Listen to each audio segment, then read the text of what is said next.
sob estas vastas planícies, hoje desérticas, fustigadas pelo vento e pela areia, está um dos mais importantes berços da nossa civilização. Foi aqui, na Mesopotâmia, que as primeiras cidades nasceram e a escrita foi inventada. All of the early history of the Near East has its beginnings in Mesopotamia.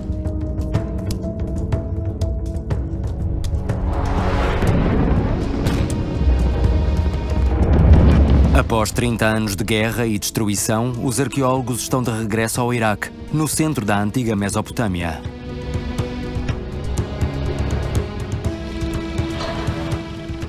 Il y a des merveilles à révéler au public. C'est un patrimoine qui a une résonance sur le plan mondial. Para os habitantes da Mesopotâmia, construir cidades era uma das bases da civilização. Graças às novas tecnologias, as descobertas têm-se sucedido, trazendo novas revelações sobre o nascimento das primeiras cidades da humanidade. You know, just like a phoenix rising from the ashes, we have Assyrian archaeology coming back. فهذا شعور يعني لا يمكن أن واحد يقدر يوصفه باللغة الحاضرة. È stata un'esperienza unica e quindi è stato veramente emozionante. Num país em plena reconstrução, há um novo capítulo a ser escrito. As an archaeologist, it's really a dream come true. It's precious to all Iraq and to all the world.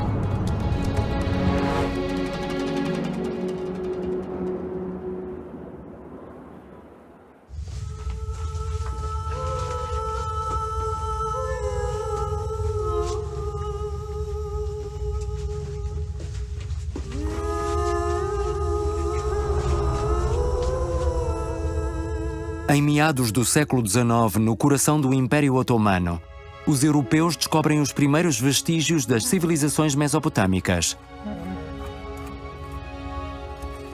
e levam uma parte das suas fabulosas descobertas para os museus de Paris, Londres e Berlim. Nas margens do Tigre e do Eufrates, os sítios de dezenas de cidades bem mais antigas que as gregas ou romanas e até do Antigo Egito vão sendo pouco a pouco identificados.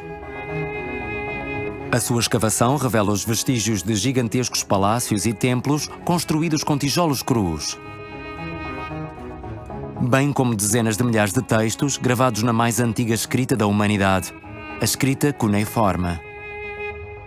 Esta escrita, inventada há mais de 5.000 anos, foi utilizada durante 3 milénios por vários povos que falavam línguas por vezes muito diferentes umas das outras. Na Mesopotâmia, foram várias as civilizações que se sucederam, e cada uma delas reteve uma parte da herança legada por aquelas que a tinham precedido, criando assim as primeiras grandes cidades e os primeiros estados da humanidade. Este mundo antigo encerra uma parte importante das nossas origens, mas é ainda mal conhecido. Que se terá passado?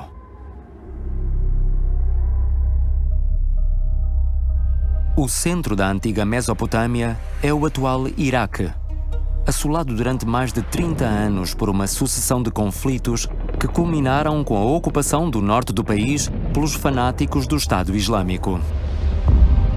A violência destas guerras acabou com a investigação arqueológica e favoreceu a ocorrência de inúmeras pilhagens em todo o país. Em Mossul, as destruições encenadas para escandalizar a comunidade internacional recordaram subitamente ao mundo o valor inestimável deste património único. Foi aqui, no Museu de Mossul, que o Estado Islâmico destruiu obras-primas da civilização assíria.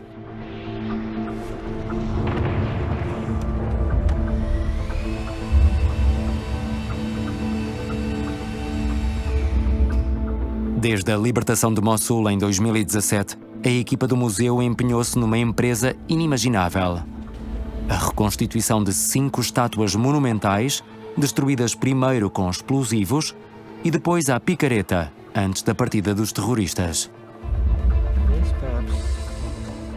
نعمل جاهدين من أجل اختصار كل الوقت وإعادة الروح لهذا المكان. نسعى دائما ونطمح إلى تحقيق أهدافنا من أجل إعادة الحياة إلى هذا الصرح العظيم. Sensibilizado pela resiliência dos iraquianos, o Museu do Louvre, em França, enviou uma equipa de restauradores para os ajudar neste extraordinário projeto.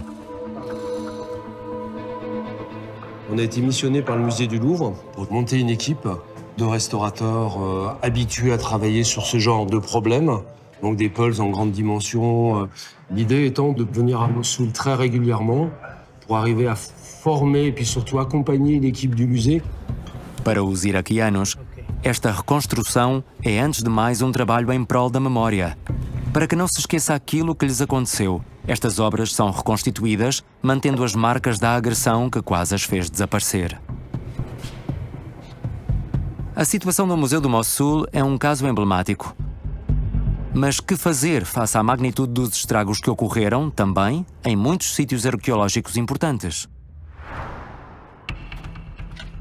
A violência da agressão de que foi vítima o património iraquiano desencadeou um movimento solidário de uma amplitude inédita. Desde 2019, cerca de 50 equipas arqueológicas vindas do mundo inteiro regressaram a todos os grandes sítios do país, na tentativa de salvarem o que ainda o possa ser. A região de Mossul é alvo de uma atenção particular, pois foi aqui que foram descobertos os principais sítios arqueológicos de uma das últimas civilizações mesopotâmicas, a dos assírios. No primeiro milénio antes da nossa era, os reis assírios dominaram durante quase 5 séculos todo o crescente fértil. Esses reis guerreiros de recursos ilimitados eram também grandes construtores.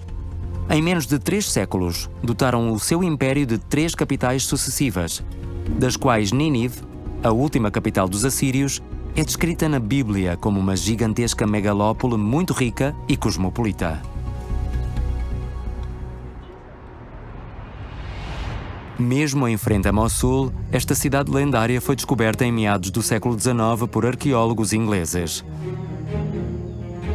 As suas escavações puseram a descoberto um gigantesco palácio cujas paredes estavam ornamentadas com 3 km de frisos com baixos relevos que descreviam as conquistas do rei Senaquerib, que governou o Império Assírio por volta do ano 700 a.C. A alguma distância, encontrava-se o palácio do seu neto, o rei Assurbanipal. Foi aí que se descobriram perto de 30.000 textos cuneiformes que constituíram uma das mais importantes bases de dados sobre a Mesopotâmia. Durante quase um século, os arqueólogos vieram, a intervalos regulares, escavar a colina principal do sítio. Contudo, esta cidadela representava apenas uma ínfima parte da antiga cidade. As ruínas da sua muralha com 12 km de extensão delimitam hoje um sítio arqueológico de 7 km², em grande parte ainda inexplorado. Para este sítio excepcional foram várias as equipas que responderam ao apelo das autoridades iraquianas. E têm uma dupla missão: tentar restaurar aquilo que foi destruído pelo Estado Islâmico e iniciar com urgência a exploração dos vestígios desconhecidos de Nínive, para melhor compreender a organização desta antiga megalópole. Desde 2018, uma equipa italo-iraquiana, dirigida pelo arqueólogo Niccolo Marchetti, está particularmente ativa em todas estas frentes, simultaneamente. Têm consciência que uma terrível ameaça continua a pairar sobre este sítio. No século XIX, Mossul era uma pequena cidade situada a oeste de Nínive. Nas últimas décadas, o desenvolvimento urbano intensificou-se em redor do sítio e a cidade até já penetrou no seu interior, condenando definitivamente cerca de 1/3 da sua superfície. Dos 4 milhões de habitantes de Mossul, 900.000 perderam a sua residência durante a guerra e procuram realojar-se a um ritmo frenético de construção patente em todo o país. Como preservar então este sítio excepcional e tudo aquilo que ainda pode revelar às gerações futuras? Para proteger Nínive da pressão urbana, Niccolo Marchetti e a Universidade de Bolonha propuseram às autoridades iraquianas que unissem esforços em torno de um projeto ambicioso. Transformar o sítio num parque arqueológico, que seria um importante polo turístico para Mossul. A equipa começou os trabalhos pela restauração de uma das portas da cidade antiga, que era o orgulho dos habitantes de Mossul antes de ser arrasada pelo Daesh em 2014.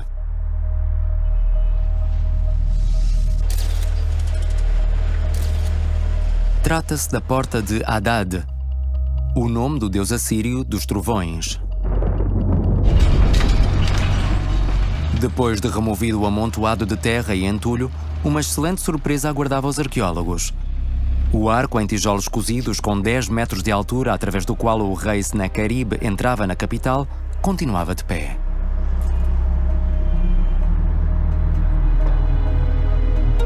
A Porta de Hadad e o seu arco único no mundo serão em pleno centro de Mossul, a entrada do Parque Arqueológico de Nínive.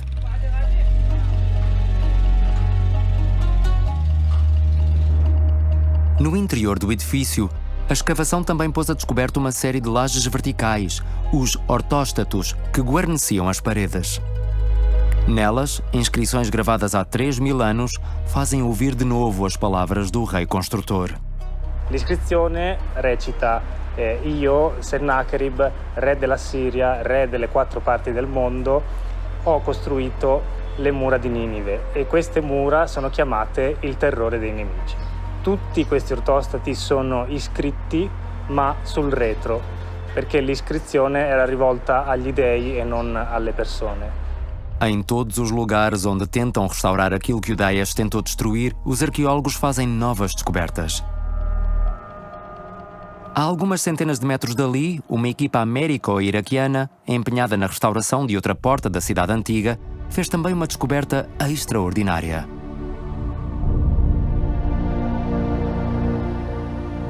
And we were excavating obviously from the top down, and we traced the tops of these slabs. We thought that these orthostats would be similar to the ones in the hall, which have no designs on them.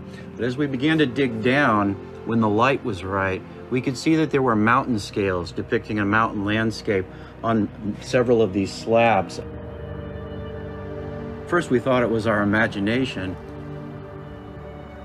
As we dug lower and lower, sort of with each swipe of the trowel, we could see that we had these incredibly well-preserved Sennacherib reliefs that almost certainly were intended for the Southwest Palace.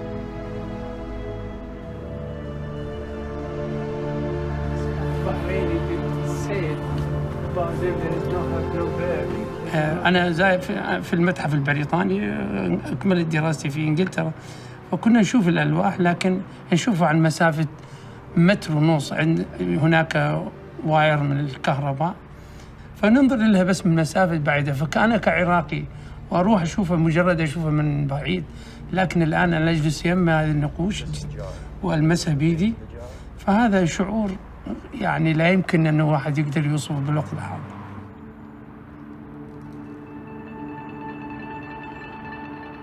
As an archaeologist, I never thought that I would find Assyrian reliefs, and especially the reliefs of Sennacherib.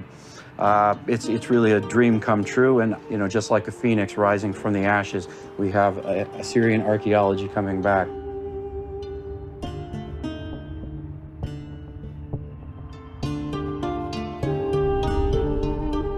Estas descobertas que ocorreram no meio da pressão do início dos trabalhos reforçam as esperanças para o que virá a seguir. Pois para os investigadores, a verdadeira aposta está naquilo que pode revelar a gigantesca cidade que se espraiava no interior destas muralhas.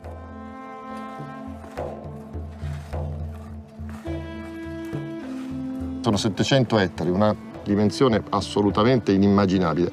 È per questo che noi stiamo scavando settori diversi. Mas como escolher o local onde escavar primeiro neste imenso terreno? Para tentar ter uma ideia preliminar da organização desta cidade, a equipa decidiu aproveitar 11 enormes trincheiras abertas pelo Daesh com retroescavadoras em diferentes locais do sítio para aí armazenarem combustível e cereais. Perto da Porta de Hadad, 3 delas apresentavam indícios promissores. Abbiamo visto lungo la sezione proprio la presenza di pavimenti in cotto, muri e vani. E quindi abbiamo deciso di aprire proprio quest'area perché dalla sezione era evidente che c'erano strutture anche molto complesse. Aquilo que descobriram superou todas as expectativas. Abbiamo trovato in tutta questa zona e in questa zona qui e anche poi successivamente in questa parte qui un'enorme quantità di tavolette.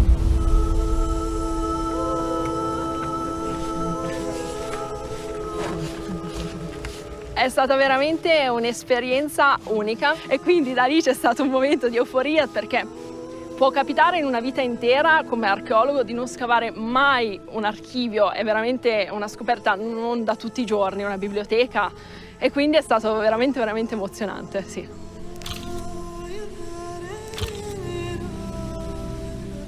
Este conjunto de uma centena de tábuas é o primeiro a ser descoberto em Nínive desde as escavações do século XIX.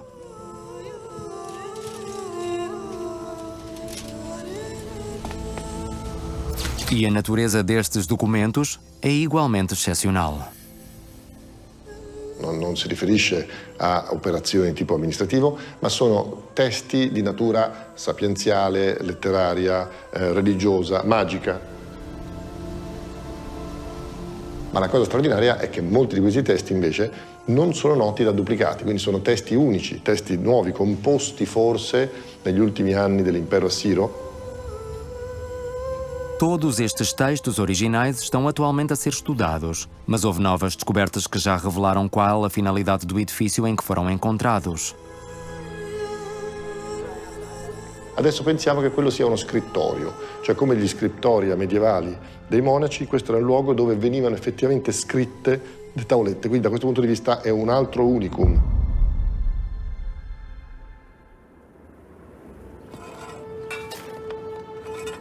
Mas isto não é tudo.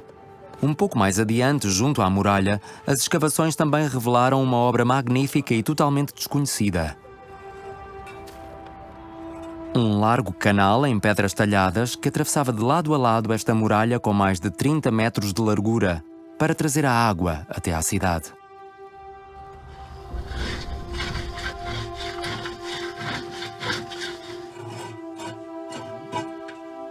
Este canal tem 42 metros de comprimento. Gli ingegneri di Sennacherib avevano delle tecniche di costruzione assolutamente mirabili, quindi le giunzioni tra un blocco e l'altro sono praticamente inesistenti, non c'è quasi aria tra le pietre. Para abastecer de água a enorme capital, Sennacherib mandou construir, 5 séculos antes dos romanos, uma rede de canais que incluía vários aquedutos monumentais.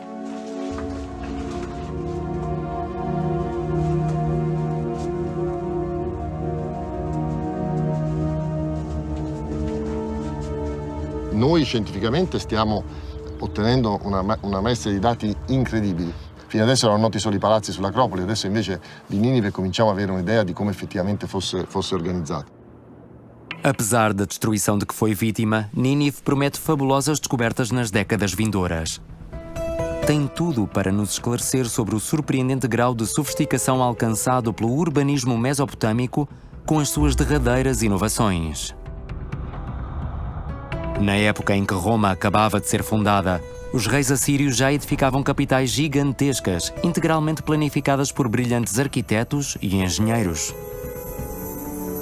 Para a sua construção, eram mobilizados dezenas de milhares de artesãos e operários, deportados muitas vezes dos confins do império para fazerem nascer da terra estas cidades impressionantes. Mas como é que os assírios puderam desenvolver um tão grande conhecimento em matéria de urbanismo? Em particular, de onde vinha a sua mestria no controle da água, esse recurso essencial que é preciso saber domar e canalizar quando se pretende criar uma grande cidade. Para compreender como os assírios puderam ter adquirido os seus notáveis conhecimentos de engenharia civil, é preciso, como fazem os arqueólogos, recuar no tempo e estudar, camada após camada, da mais recente à mais antiga. É preciso poder explorar os vestígios de antigas cidades mesopotâmicas construídas, algumas delas, 2000 anos antes das dos assírios. No sul do Iraque, existem outros grandes sítios arqueológicos bem mais antigos e enigmáticos, pertencentes à civilização suméria. Foi aí, a pouca distância do mar, à volta dos rios Tigre e Eufrates, que os sumérios construíram as primeiras cidades há mais de 5000 anos. A descoberta destes sítios, posterior à descoberta dos sítios assírios, constituiu um segundo choque para os arqueólogos do século XIX.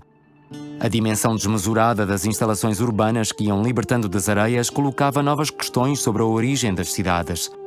Mas como é que os antigos mesopotâmicos se referiam eles próprios àquilo que os especialistas definem hoje como uma verdadeira revolução urbana? Un texte raconte comment il y a un être mi-homme, mi-poisson qui sort de la mer et qui apprend aux hommes tous les éléments de la civilisation. Et parmi ces éléments, il y a le fait de savoir construire des villes. Il y a un palier qui se franchit tout à coup. Il y a quelque chose à un moment donné qui bascule et qui fait que les villes, c'est autre chose que des villages qui ont grandi et qui se sont développés. O surgimento das primeiras grandes cidades é acompanhado alguns séculos depois pelo aparecimento da primeira forma de escrita, a escrita cuneiforme. O desenvolvimento urbano, tal como a importância das trocas comerciais e outras, tem uma ligação direta com a necessidade de poder comunicar, de poder escrever. E é nos centros das primeiras cidades que a escrita nasce. É graças a estes textos em escrita cuneiforme que certas cidades sumérias puderam transmitir uma parte da sua história. E é esse o caso da cidade de Larsa, identificada no século XIX por tábuas encontradas na sua superfície.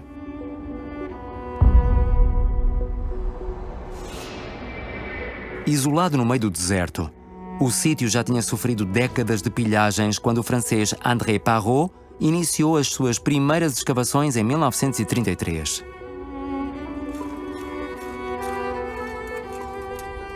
Encontra então uma das portas da cidade e as portas de um vasto palácio. Os primeiros objetos que leva para o Louvre são um testemunho do período de apogeu de Larsa, há mais de 4.000 anos. Mais tarde, na década de 1960, os arqueólogos põem a descoberto um enorme edifício com 300 metros de comprimento que dominava a cidade. Um grande templo dedicado ao deus do sol e da justiça, Shamash. En Mésopotamie, les temples ne sont pas avant tout des lieux de prière, ce sont les lieux où la divinité réside. Elle a sa chambre où elle dort, et puis il y a une salle de réception où elle mange. Il y a ce côté très concret du culte qui est une des caractéristiques de la religion mésopotamienne. A dimensão do monumento comprova o papel central desempenhado pelos templos na criação das primeiras cidades sumérias. Cada uma delas era, antes de mais, concebida como local de residência de uma divindade. Chaque ville a une divinité principale. Quand on regarde les plans des villes, le sanctuaire de la divinité principale, il est toujours au centre. Plus les villes ont grossi, plus les sanctuaires sont devenus importants et les phénomènes se sont renforcés mutuellement. Em 1985, a análise de uma série de fotografias aéreas permitiu de repente vislumbrar a verdadeira dimensão da cidade de Larsa. As fotos revelam, sob a superfície, vestígios de dezenas de construções que desenham um esboço da planta da cidade, dividida por grandes eixos que parecem estruturar o conjunto. Il y avait des grandes traces blanches qui sillonnaient une grande partie du site. Alors certains pensaient que c'était plutôt des grandes rues, des grandes avenues, et puis d'autres peut-être des canaux, mais bref, il n'y avait aucune preuve, d'aucune sorte, qui permettait de trancher. Contudo, no momento em que esta descoberta iria permitir perceber melhor a organização urbana desta grande cidade suméria, toda a região entra em guerra. O conflito com o Irão, seguido das duas guerras do Golfo, impedem os arqueólogos de aceder ao local durante 30 anos. O sítio é abandonado à mercê dos saqueadores. Em 2019, Régis Vallée pôde finalmente regressar a Larsa, onde o então jovem arqueólogo começara a sua carreira. Desta vez, a sua equipa dispõe de novas tecnologias mais adaptadas à grande dimensão do sítio, que permitem estudar estes vestígios de outro ângulo e explorar em pleno a evolução de uma das primeiras cidades da humanidade. Mas os arqueólogos estão preocupados. Em que estado irão encontrar o sítio? Qual a amplitude das pilhagens? Mathilde Murat, especialista em arqueologia dos conflitos recentes, conduziu a investigação com base em imagens colhidas por drone e por satélite. Chacun de ces petits éléments où on voit une zone claire au centre et un halo de sédiments plus foncés autour va être un trou de pillage. Este trabalho permitiu-lhe produzir mapas de densidade das pilhagens por períodos. Donc ici en 2010 et ici superposé en 2019. Donc on voit que le pillage a continué dans la zone qui avait déjà été identifiée comme très riche et propice à du pillage. Sur 2010, on a 1841 trous. Donc on a quand même 400 dépressions supplémentaires entre 2010 et 2019, période à laquelle on aurait espéré qu'il y ait déjà plus beaucoup de pillage. Alors ça peut paraître beaucoup, mais le site fait 200 hectares. Et même là, cette année, au moment où nous parlons, nous avons découvert que le site était encore plus grand que cela, puisqu'il s'étend davantage vers le nord. Além disso, o sítio está constantemente a ser coberto de areia pelos ventos do deserto. Porém, a análise das diferentes imagens hoje disponíveis permite revelar um grande número de novos indícios sobre a organização do tecido urbano de Larsa. Mas que terão encontrado graças a esta nova abordagem que permite detectar de forma não invasiva aquilo que se esconde debaixo da areia. Sur les images Corona ou Hexagone un peu plus parlantes, il y a un certain nombre de signatures qui sautent aux yeux. Todas estas marcas foram estudadas em pormenor e as hipóteses que geravam foram materializadas graficamente nos mapas. Voilà, donc des bâtiments, des éléments de rue potentiellement, et ici le mur d'enceinte. Esta muralha era até há pouco tempo dos grandes enigmas de Larsa. Ces remparts sont très bien attestés dans les données historiques, dans les textes de l'époque, mais on n'en voyait pratiquement aucune trace sur le site, ce qui était quand même assez surprenant. Uma série de levantamentos geomagnéticos realizados por Lionel Darras permitiu validar e completar aquilo que as imagens sugeriam, para obter finalmente uma imagem do traçado da muralha da cidade no segundo milénio antes de Cristo. Donc il faut imaginer un mur qui pouvait avoir 30 mètres de large et plus de 15 mètres d'élévation. Donc c'est vraiment un ouvrage absolument colossal qui a mobilisé certainement la plus grande partie de la population pendant des mois et des mois.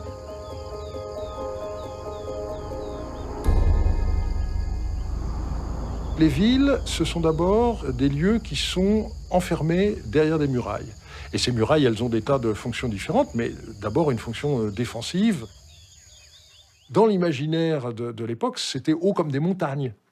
Les gens avaient ce sentiment qu'au milieu d'un monde extrêmement plat, la ville se voit de loin. On avait une construction qui était faite pour ça.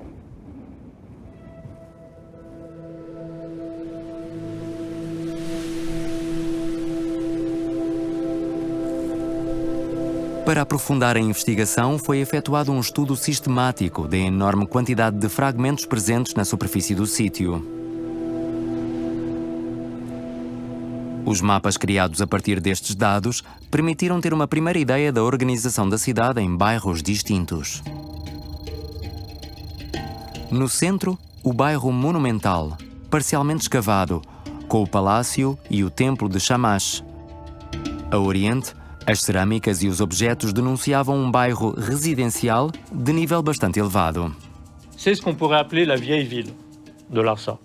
Au nord en particulier, il y avait de très belles résidences. A noroeste, vestígios de canais de irrigação e restos de ferramentas agrícolas sugerem que todo este setor da cidade era cultivado. Ce secteur occupe 10% de la surface de la ville. Donc ça, c'était une découverte qui nous a nous-mêmes surpris, parce qu'on ne pensait pas qu'une partie aussi importante de la ville puisse être entièrement mobilisée pour la production agricole. Finalmente, a sul, vestígios de fornos, conchas e pedras preciosas revelam a presença de um bairro de artesãos. Le secteur industriel et toute la production industrielle avait tendance à être globalement centrée ici au sud de la ville. No despontar do segundo milénio, o desenvolvimento destas cidades sumérias já determinara a sua organização em bairros de funções específicas.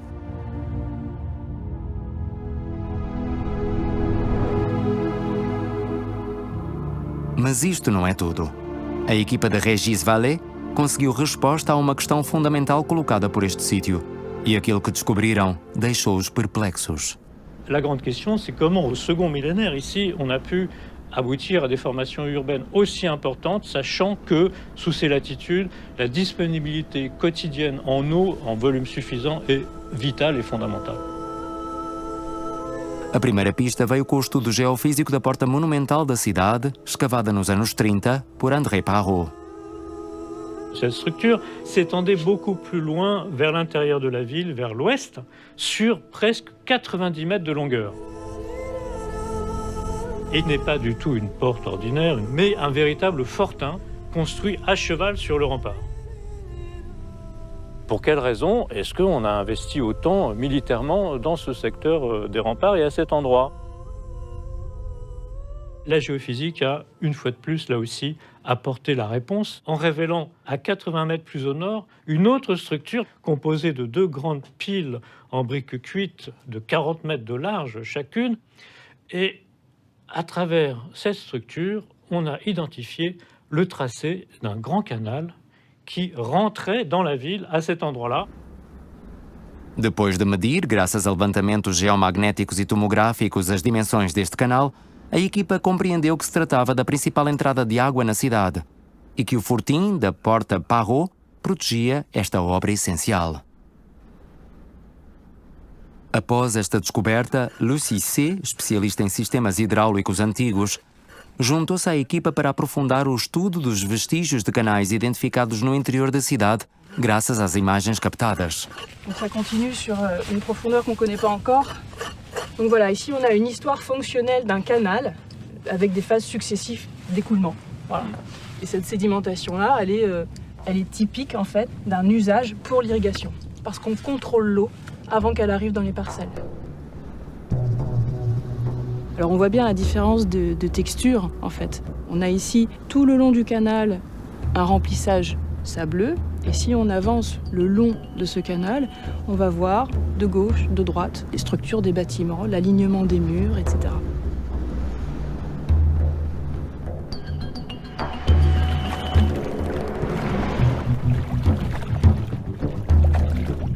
É a primeira vez que a totalidade da rede hidrográfica de uma cidade mesopotâmica do segundo milénio é cartografada e supera de longe tudo o que se podia ter imaginado.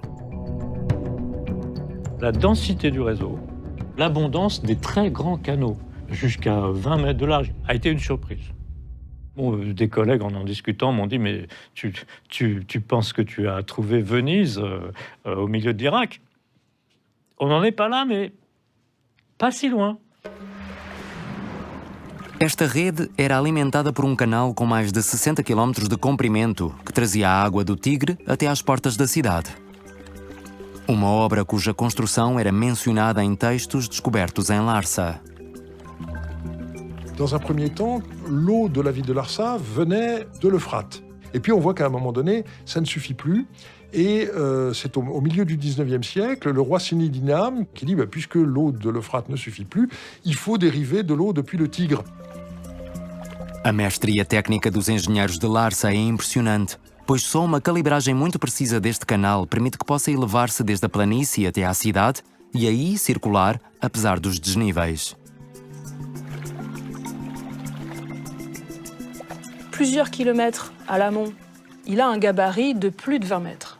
Quand il arrive à proximité de la ville, il n'a plus qu'un gabarit de 5 mètres. Et ça augmente sa vitesse pour pouvoir gravir les quelques mètres qui séparent la plaine de la ville. L'artère, on voit qu'elle va augmenter progressivement son gabarit, circuler sur la périphérie de la ville, tout en franchissant plusieurs mètres d'altitude, et va revenir comme ça au centre de la ville, en divisant en quelque sorte la ville en deux. On a de nombreuses connexions qui permettent d'approvisionner les différents quartiers, les différentes zones de la ville.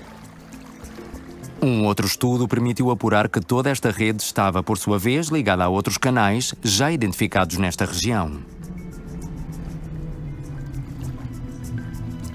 Au sud-ouest de la ville se trouvaient de grands canaux qui reliaient Larsa à Uruk, qui est exactement à 25 km de Larsa. Uruk, Eridu e Larsa, as mais antigas cidades da humanidade, estavam no início do segundo milénio a.C., interligadas por uma complexa rede hidráulica. On a énormément de mentions de bateaux qui servent à transporter le grain après la récolte, par exemple. On a aussi des textes qui nous montrent que les divinités circulent, elles aussi, en bateau. A amplitude destas infraestruturas sugere que devem ter desempenhado um papel essencial no desenvolvimento destas cidades durante o terceiro milénio a.C. Mas poderemos recuar ainda mais no tempo para compreender como os antigos sumérios aprenderam a domesticar a água para construir as primeiras cidades da humanidade? Não longe de Larsa, 50 km para o oriente, um outro sítio, o da cidade de Lagash, está prestes a proporcionar uma nova perspectiva.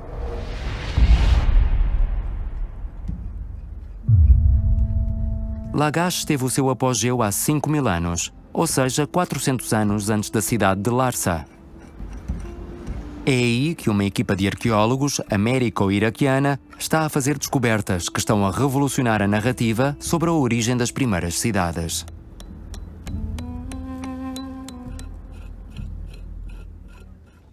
A escavação é dirigida por Holly Pittman, da Universidade da Pensilvânia. It's really one of the largest, if not the largest, in the 3rd millennium BC in southern Mesopotamia.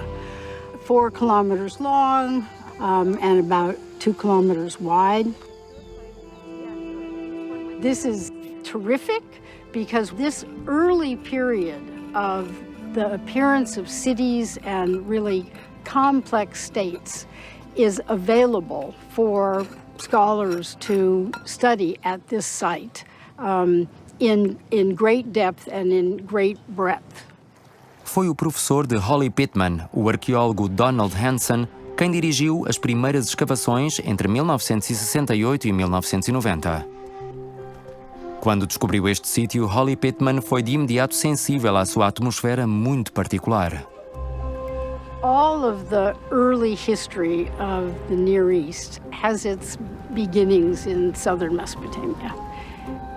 And so when I came here in 1990, I completely fell in love with the place.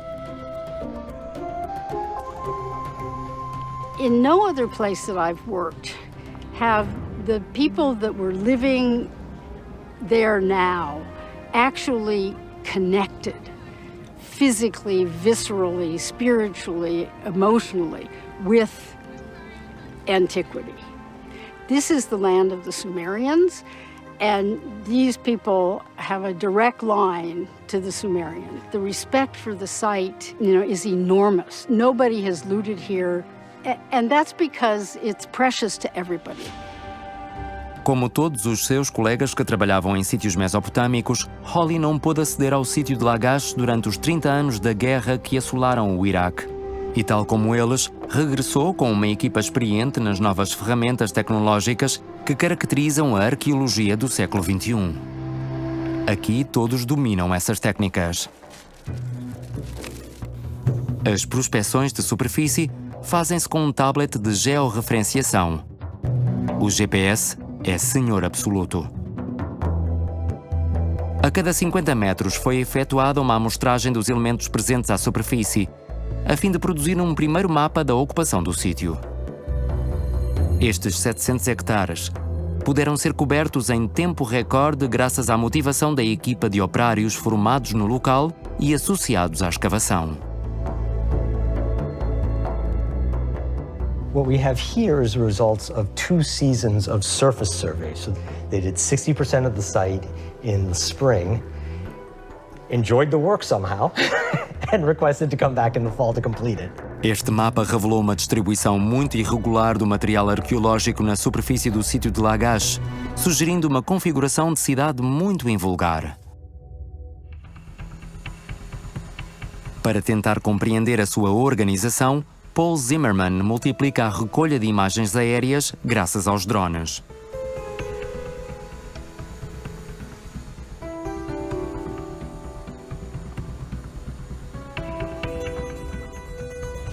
Well, we can see, again, our streets here, here, here, and here, and faint traces of the buildings between these streets. And this area is interesting in that it has a very regular street pattern to it, almost like modern planned city blocks, which is unusual, it's unexpected.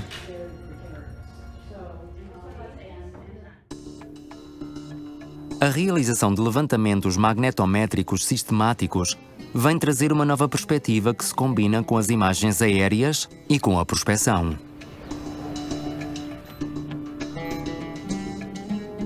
All of these sites in southern Mesopotamia are very sensitive to this magnetometry, and the challenge for us is how do we interpret those signals that we're getting from the magnetometry, that we're getting from the drone imagery. Trata-se de uma nova gramática visual que os arqueólogos estão pouco a pouco a aprender a utilizar.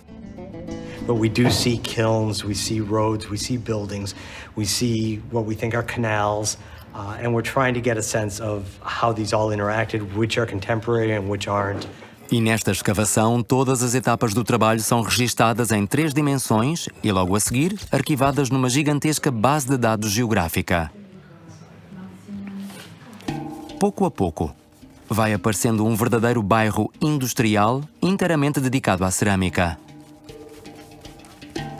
É a primeira vez que os arqueólogos encontram instalações desta dimensão do 3º milénio a.C. For sure, here we got huge workshop activities. We have pottery production, which happened in this area with several pottery kilns and also other buildings related to the pottery production.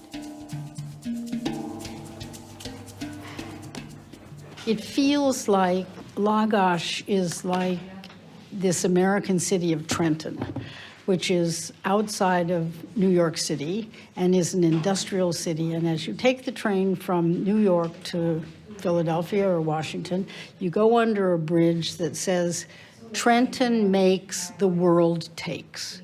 And I think that Lagash may have been that kind of a center. Mas foi uma outra particularidade deste sítio que levou à descoberta que pode mudar por completo a nossa visão sobre o nascimento das cidades. Lagash está rodeada por antigas zonas pantanosas, hoje parcialmente secas, mas que ainda sofrem espetaculares transformações quando recebem chuva em quantidade suficiente. This biosystem changes, overnight. Once you have enough water, everything changes. What you would see, it's like a big lake, pure blue color. Frogs, turtles, plenty of fish, birds coming from everywhere. So you stand in the same place and things, they look, they sound, they smell very different, very fresh and very lively. Up until the last 100 years or so, even the southern part used to be filled with marsh water, making the site of Lagash a complete and official island.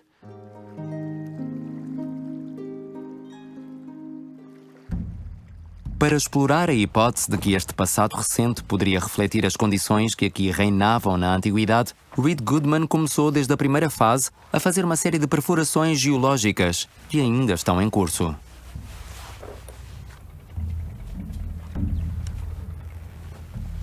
We're doing this around the site to be able to characterize the environment at the period of the ancient city. So do we have silts? Do we have clays? Do we have sands? Things like color can indicate if it was marsh or agricultural land. Here what you're seeing is essentially, for the first meter, a sandy topsoil, loamy, wind-blown, and then at about a meter we have a distinct transition to silt. And that tells me that we're getting to the more ancient surface. So it's very, very classic here. If you have these sort of black, silty sands, you have a marsh.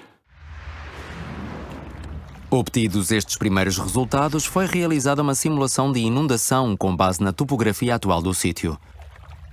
E isso permitiu compreender de imediato a configuração da cidade, que tinha sido revelada pela prospecção de superfície. We also have, from the surface survey, a huge quantity of shells, mostly from marsh environments up in this area. So that tells us that this area was flooded regularly. The way in which people would get around the city was as much by boat as it would be by foot or by donkey or something like that.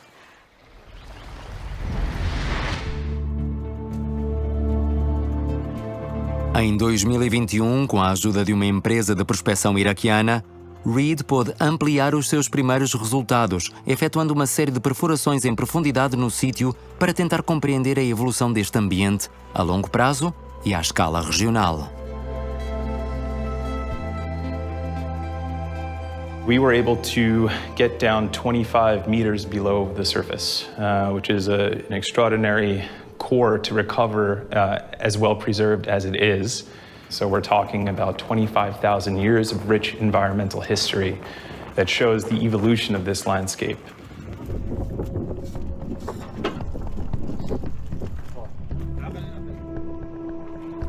A primeira surpresa dizia respeito ao período que antecedeu o aparecimento da cidade. Not only do we have evidence for a marine environment, we have it on the site itself. The area remained a shallow sea until the end of the 4th millennium. But as we get later in the 4th millennium, that sea is regressing and exposing new lands to be cultivated, and we start to see settlement pick up in the area, and it does so quite quickly. O ambiente onde nasceu a cidade de Lagash era então um fértil estuário marinho, onde 2 vezes por dia as marés faziam subir as águas do Tigre, que assim irrigavam naturalmente as terras numa extensão de centenas de quilómetros. We're just at the very beginning of trying to understand that, but it's become clear within the scholarly community, the researchers community, how central the development of these first cities was their location within this watery environment. No decurso dos séculos seguintes, a retirada das águas do Golfo prosseguiu e o ambiente de Lagash voltou a evoluir.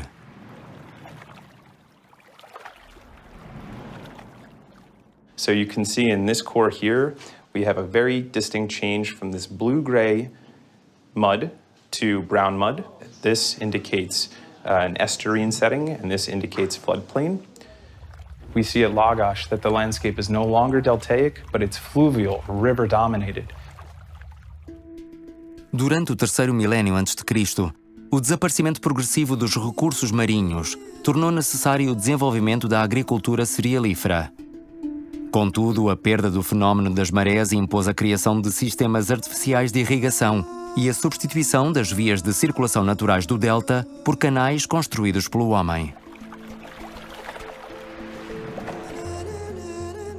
And this is the same time where we find texts talking about kings from Lagash or the Lagash city-state building canals, that irrigation is critical to the continuity and the grandiosity of the city-state and the city-state's gods and goddesses.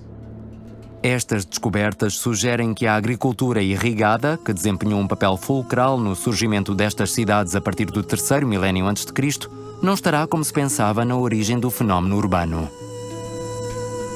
O seu desenvolvimento, tal como o das redes de canais, seria antes fruto de uma notável adaptação de cidades anteriores, nascidas graças à riqueza das zonas úmidas, quando confrontadas com mudanças ambientais extremas.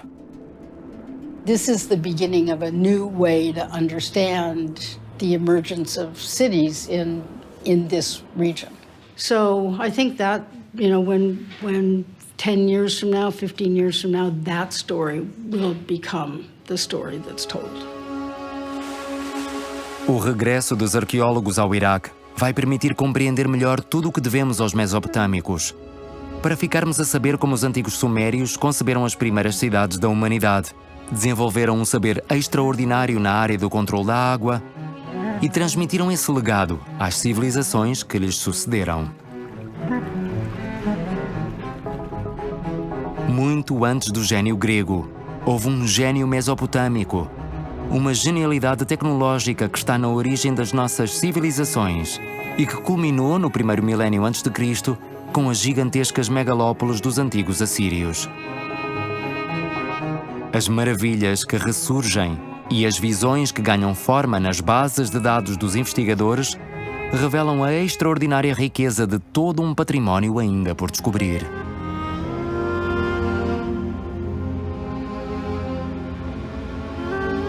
It's precious to everybody. It's precious to not only the people here, but to all Iraq and to all the world. Pour l'identité nationale irakienne, l'archéologie a une importance fondamentale. Pas seulement sur le plan scientifique et de la recherche, mais sur le plan identitaire, sur le plan culturel. C'est une des composantes de la reconstruction de l'Irak. Tal como um livro cuja leitura se interrompeu, é toda uma página da história humana que começa a revelar os seus segredos. Il y a des sites qui ont beaucoup souffert, mais ces dégâts n'empêchent pas qu'il y a encore énormément de choses à découvrir. Para que este renascimento não seja uma simples miragem, e para que o esplendor das cidades mesopotâmicas reencontre o seu lugar no coração do Iraque, todos sabem que, antes de mais, é preciso que à sua volta, e talvez em parte, graças a elas, o país e os seus habitantes reencontrem finalmente uma paz duradoura.